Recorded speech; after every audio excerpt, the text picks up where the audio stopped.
So, straight up. so you say you were born in L.A. Have you been back? And what's Whole that lot. and what's that experience been like for you? Because I know you came back at one point and went to school here for a little bit. And can you talk about that experience? Man, it was diverse. It was something that I needed to experience for sure.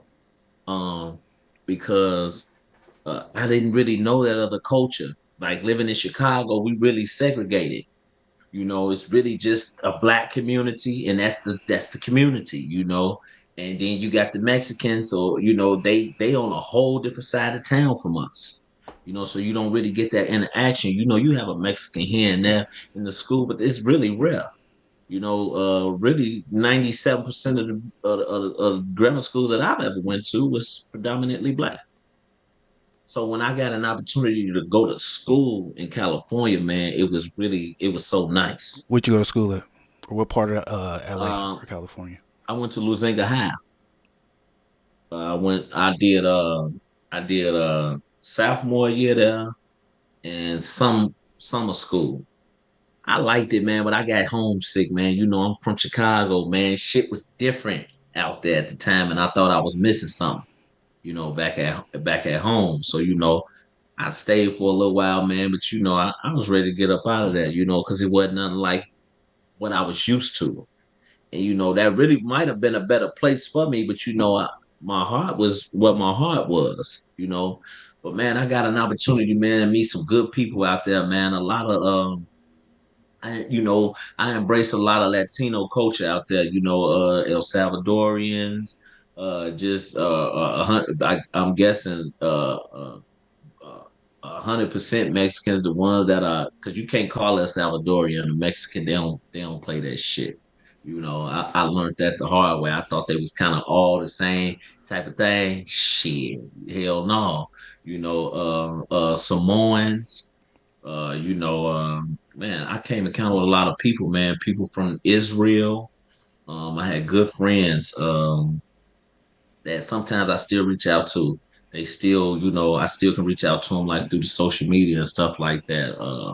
But just a lot of Latin American, man, and I got an opportunity to kind of see what their culture is like, and I liked it. And I liked it. You know why I liked it, man? Because they was like the type of people that stood together. That's what I learned from them is that they really stick together. We laugh and we make jokes about 9 and 10 of them being up in the place, man. Let me tell you something, man. They making the best out of that motherfucker and they taking care of each other and everything is happening, man. And if you pull one of them up out that motherfucking house may collapse and fall down. All of them need to be up in there because they hold their shit together like that. You know what I'm saying? They really are one, man. And I got an opportunity to witness that, man. And I like that. I want that for my own family because all them, the ones that I've seen, and some of them, they wasn't even all family. They coming through the foxholes. You know what I'm saying? But I like that culture. That culture is not a bad culture to rub off on you, man, because they got some good gems and they got some good morals about themselves. And the main thing with them is trust and loyalty, man. That's their thing. If they can trust you, man, you can get anything from them people, man. For real. You can have anything you want. And they some good people, man. They really are. They really are. Real talk. So, we brought up your brother Spencer at one point, but who has been some of the influences in your life and who has shaped you to be able to survive on these streets? Because a lot of times we have people who shape us, sometimes for the good, sometimes for the bad. Some people shape us how to sell dope, how to get money, not in the wrong way, some how to knock some fucking walls down and get that bread. Like who Man, who has been some people that shaped you in a good and a bad way, but ultimately that created who you are now. man, when I first got on 93rd, okay. I come from 64. I come where I come from, but they tried to make that as short as possible because they didn't really like the route that they saw me going. Like I said, it was a little too late because I had already been introduced to it at that point. You know what I'm saying? So when I got an opportunity to come on 93rd, I hung out with some of the foes over there. They was from off of like 93rd and University. Um, Tyon, Twin, Moody, uh, uh, Chicken. You know, they was called Dark Side for the foes. That was the name of they. That was the name of they hood. That was the foes over there. They was Dark Side. You had the foes on Dobson, Michi, The twins. Al, Ghost. Yeah, you know, Troy. He was one of the moles, man. He was that was my brother, man. R.I.P. Troy, man. Uh, but there was another side to that area, and that area was called Grove Heights. You know what I'm saying? And man, I got introduced, man. They used to call me Lil Foe. You know what I'm saying? And I got introduced to another Lil Foe, and he lived over there on the other side. Now this other side, it's a little smaller than the neighborhood that we would consider like where the foes is from and dark side.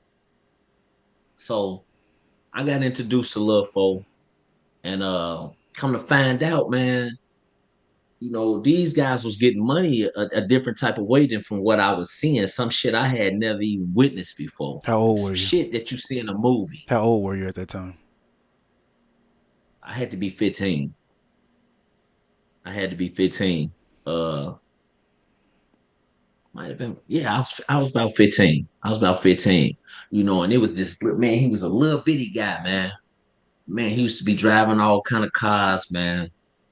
And I just used to be looking like, you know, like what the fuck is he doing? I had a little car. My brother had bought me a little car or whatever, but my car didn't have rims and sounds and all this shit this dude had. You know what I'm saying? So like, man, shit. To figure out, I was introduced to him, but he on like a little different level than from me. You know what I'm saying? So like he doing some other shit. So he really looking past me. He ain't looking at me. Man, he on some other shit, man. He on some other shit, man. But listen, I'm trying to figure out what type of shit the nigga on. So I see the nigga. I used to see the nigga coming through the area all the time, man. I used to be standing out there grinding on the block, man. It could be freezing cold, man. Shawty coming through that bitch. His braids. He got all these fucking chains on. He got all this fucking jewelry on. You know what I'm saying? I'm trying to sell my little wig.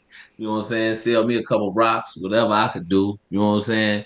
On the block, this nigga flying through in the colors on blades. You know what I'm saying? Slamming. You know what I'm saying? Trump finna knock up off that motherfucker. I'm trying to flag the little nigga down, man. Little nigga keep going on. He used to always keep going on me and shit. Like I was like, this nigga, man. It's all good, man. I got that little nigga, man. I used to always say that shit. I got that little nigga, man. And then he started coming around that motherfucker, man. He started coming to slide on me. Man, he's like, man, fool, man, my bad, bro. I don't mean to be riding past you and shit like that, man. But I just be busy. I be on my way somewhere, man. You know what I'm saying?